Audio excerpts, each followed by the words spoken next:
no tune today. I didn't have time. I was having a bath and I think, no, I've got a day off. I'm knackered. And I thought, well, maybe everyone's knackered and they've got a little day off. Oh, who's this? Oh, right, a little surprise for you.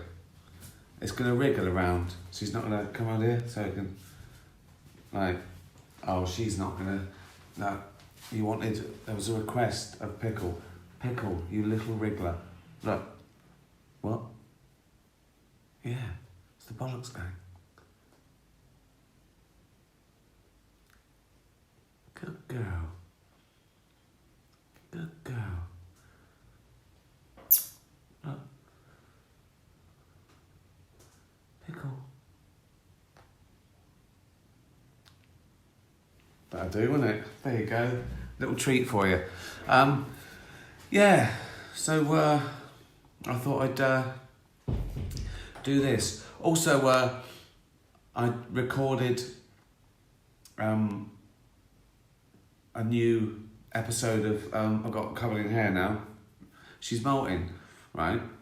She started molting, and we looked it up, and they molt to get their thicker winter coat through. So she doesn't seem to have molted before.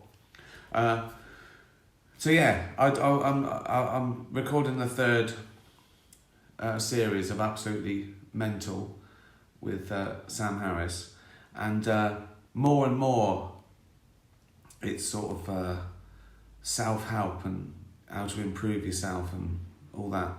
And we sort of discussed that there's more anxiety around anxiety, depression, fear of a changing world and coronavirus, and people have got sort of used to staying in. I never want to go out again. But you should, and I'm grateful people are going out. My gigs have been just better than ever. They've probably sold out quicker than ever. I mean, they always sold out in a couple of minutes, but they've sold out in a couple of seconds. And I'm sort of playing bigger rooms than ever, and they're packed out, and the atmosphere is amazing. And I think that's people being so happy to be getting back to normal. So anyway, I thought I'd do this and say hello to you all, just in case you're feeling a little bit,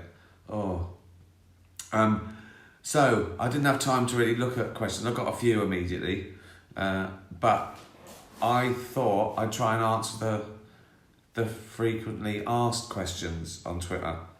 I'll start off. I've got a few here. Welsh Felix, do the audiences feel different in different locations? Do they laugh at different things? I don't think they do. Outside cultural reference, like if I'm in America, I've got to make sure who I talk about, if they might be well known here but not known in America. But I tend not to do that anyway. I don't really. When you're talking about, AIDS and famine and Hitler, that's sort of quite universal. He's evergreen, isn't he? Adolf. So outside that, everyone laughs at the same thing. Do they? You can. I try and do a local thing as well. So if you mention their city and you get it right, obviously, you get a bigger laugh of appreciation and recognition or whatever. But no, in general, if they can speak the language I'm speaking, which is sort of English, then everyone laughs at the same thing, pretty much. The day of the week usually makes a difference, but not now, not since the pandemic. A Monday night, I did a Monday night last week, and it was like a Saturday night, and a Saturday night is off the charts. So no, people are the same. wherever you go. I think it was that Ebony Ivory. Mr. Taco. So this is Pickle's toy. Has asked a question. So you do the math. If you were to hide from a ferocious tiger somewhere in your house, where would you hide? Asking for a friend. Got run over today, didn't you? Where doesn't Pickle go? I don't know. She goes everywhere. If you open a door, she's there. If you rattle a door, it doesn't matter what it's to, like a cold basement, she's there. She thinks, what that could be an adventure. So we put the taco in a drawer when we go to bed because she'd play with it and throw it around at night. So there's nowhere to hide except a drawer, I'm afraid. Imagine people tuning in for the first time. I'm answering the question from a stuffed taco. Grumble Stiltskin. Hey Ricky, have you filmed Supernature yet? And realistically, roughly, how much that people have seen will make it to the final edit? I hope all of it I'll get through. So what am I doing? I'm doing about 75 minutes live.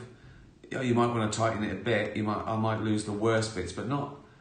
I don't think I'd lose them because I'd be worried about causing offence. I'd lose them if, you know. Often I've cut things before that I've done 2 jokes about something, so I just put the best one in or something, you know. But I'd say 99% of it will make the edit. Like last time, I cut it for time because it was too long. It was 86 minutes live, the when I recorded it. And I think I put it down to 76, so I took out 10 minutes. But I took out a whole chunk that I think wasn't the best chunk. Nothing to do with it being controversial or offensive, or you just want to keep it, you know, the best hour and a bit. Sue, question from George. He's a hamster. I think wheels are brilliant. I've heard you don't like cars and car journeys very much. Have you had a bad experience in the past in a car? Not a bad experience. I'm always scared. I was scared as a kid when I was in a car if they used to go too fast. I've always been worried because cars are dangerous. They're dangerous things. So, and growing up in the fucking 70s, the cars weren't as safe. They didn't have airbags. Sometimes didn't have seat belts. Everyone thought they could have a couple of pints. Fucking horrible. So, I've got that hangover, I guess. Now I do have a driver and he's brilliant, and I can say, go 68 miles an hour or whatever, and it's comfortable, and so I'm not. I suppose it's not being in control, isn't it? And I don't drive, so I don't know if drivers are like that. If they're in the passenger seat, if they're like, they're a little bit worried because they're not in charge. But I think that's a rational fear. Cars and motorways and bad drivers. My irrational fear is spiders. I was talking about that yesterday with Sam Harris. He was saying, "Oh, we should get you some hypnosis." I went, "No." There was a thing that the London Zoo used to do, and Jane said, "Oh, you can go and meet a tarantula and they get you over your phobia." I go, "Yeah, but I've got to meet the tarantula first.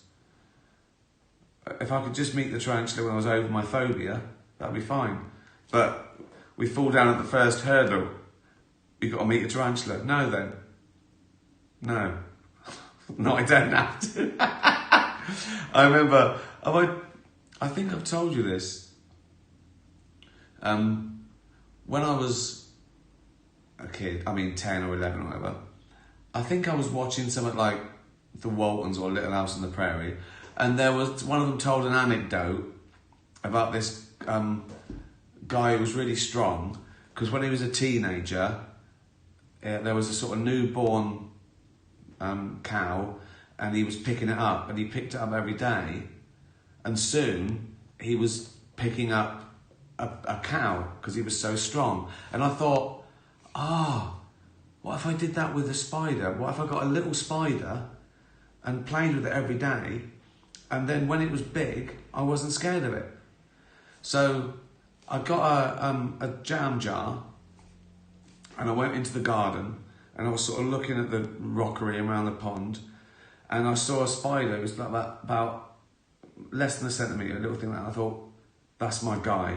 I'll keep him in the jar, I'll play with him every day, soon he'll be a big spider, and people will go, hey, you're brave, Rick, that's a huge spider. And I go, is it? Right? That was the theory. So I got the jar, I went to get the spider, the little spider, I went to grab it, he ran up my arm, I went, ugh! Dropped the jar, smashed it, like that. I was going like that. Mum came out and went, what? I went, there's a spider. She went, a big one. I went, yeah. So that didn't work. Fucking hell.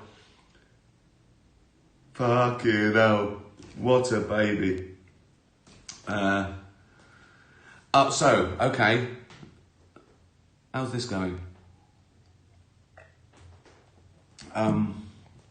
Funniest story about your mum. I've told you that. When I sort of put a version of it in Derek. I was in the garden with my mum, and she was like 65 at the time. She was sort of doing the gardening around the pond. She had like these sort of, what are they called? You know, those ground creepers, the things that sort of grow and go into the water, and they've got little flowers on. I remember she got a little sprig of it from the Cotswolds once, and she took it back, and it looked lovely, right? And she did a thing where she lifted it up, and a frog jumped out, and she went, and she fell in the pond, right? Now, my mum wasn't scared of spiders, but she was scared of like slimy things. She was terrified of worms and leeches and all those sort of things. So she went in the pond. She was going, she was taking her clothes off, running inside because she thought she might have leeches on her. The neighbours going, there goes old Mrs. Gervais stripping again. Just a wet puddle. She ran up to the bedroom. Fucking hell. So yeah. Right. Okay. So what was it? So yeah, Supernature. I'm filming it next month in London, and then obviously it takes ages again to translate it into all languages. Obviously, I never watch anything dubbed. I always watch it with subtitles. But they've got a dub and subtitle my stand-up 160 times, basically. And they've got to work out all the terrible things I say in every language.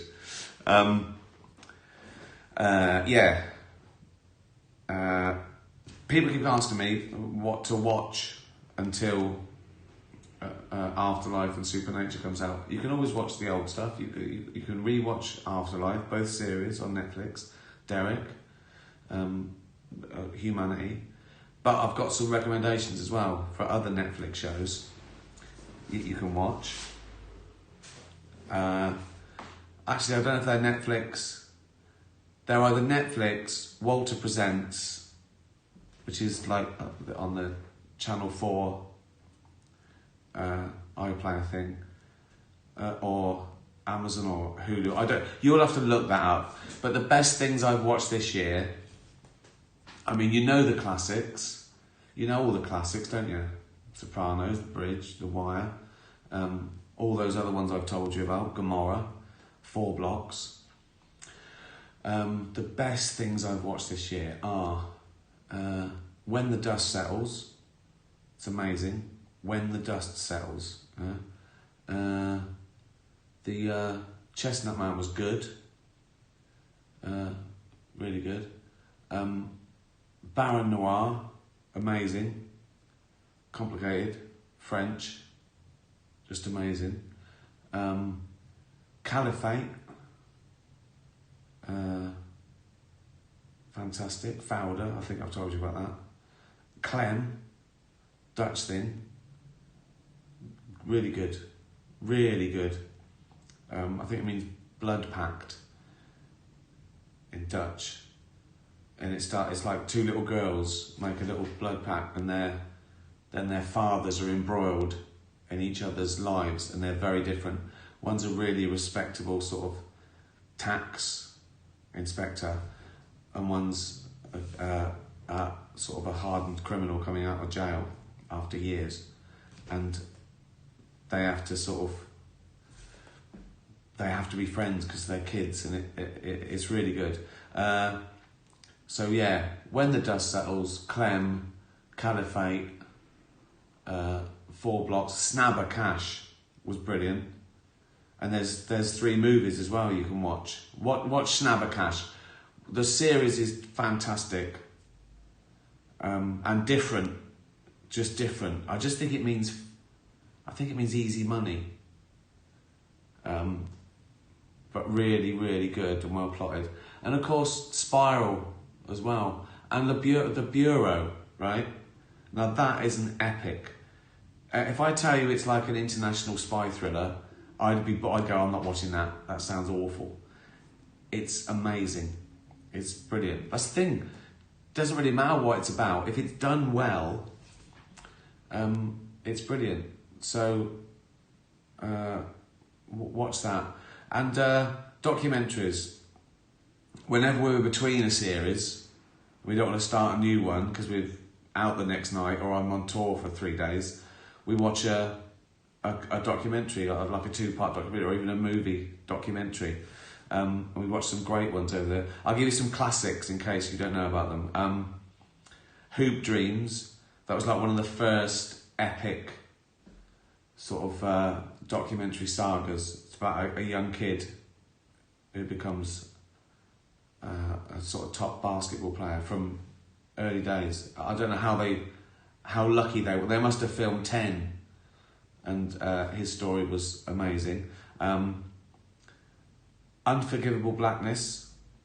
It's about the first black heavyweight, Jack Johnson, and the risks he took at the time because of racism in America. Just brilliant. Obviously, you know, When We Were Kings. That's pretty cool.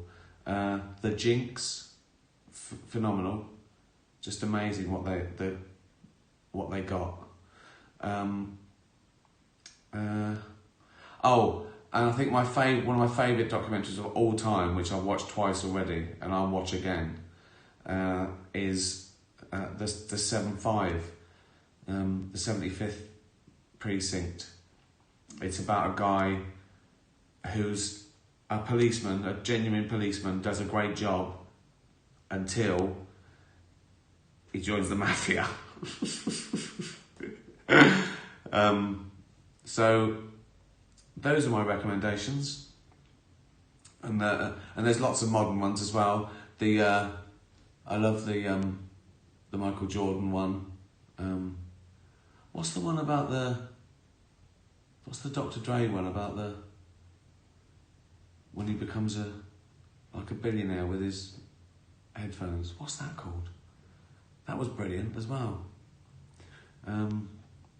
So yeah, watch one of those. Look it up, right?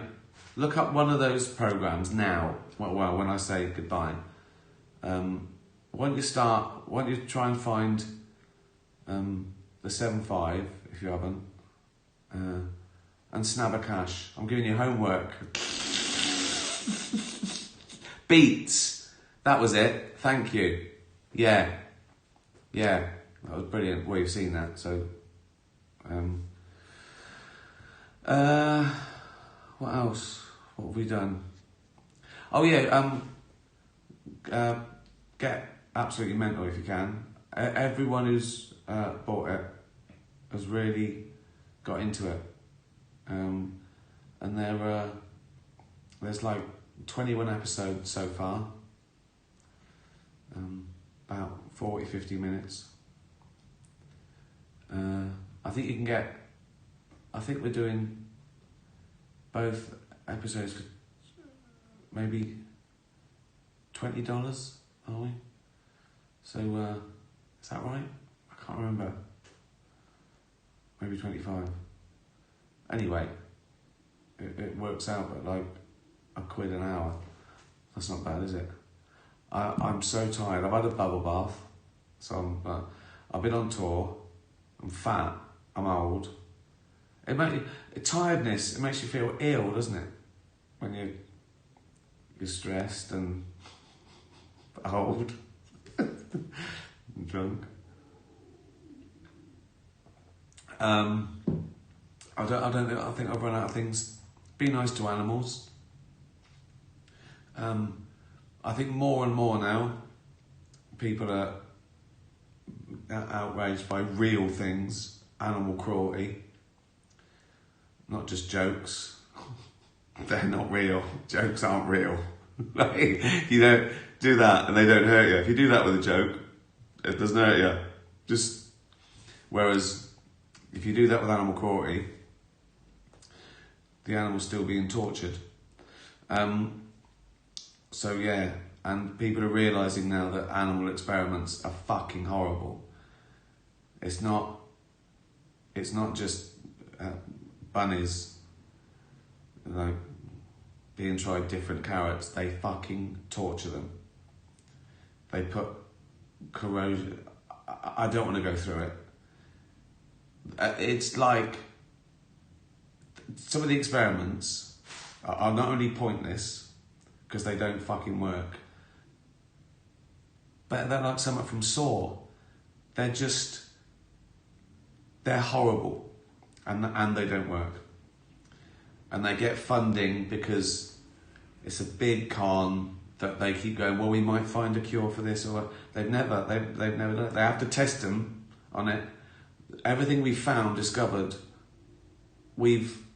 discovered despite animal testing, not because of it. 93% of all experiments that work on animals, like they give it cancer and cure it, fails in humans and is often dangerous. So it just, because they're different. Eventually you have to try it on a human. And the animal experimentation becomes irrelevant. It's just a money-making thing, where they get $2,000 for each beagle that they fucking torture to death. I don't know how it can still be happening. It's money, isn't it? Everything comes down to money and power and corruption. Yeah, keep being mouthy about that. That's real stuff. That's an actual thing being murdered. Got serious again, didn't I? Well, that'll do, won't it? We've had a good time, haven't we? Told you about me being scared of spiders, my mum falling in a pond. Some recommendations there, not just my stuff. So, thanks for following. Thanks for retweeting things. Watch Derek, Humanity and Afterlife again. Soon, the new series will be out, and Supernature will be out.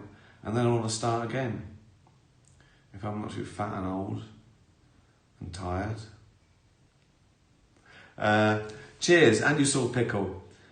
So, have a lovely evening. Watch one of those recommendations. Be nice to animals. Tatty bye, everyone. Tatty bye.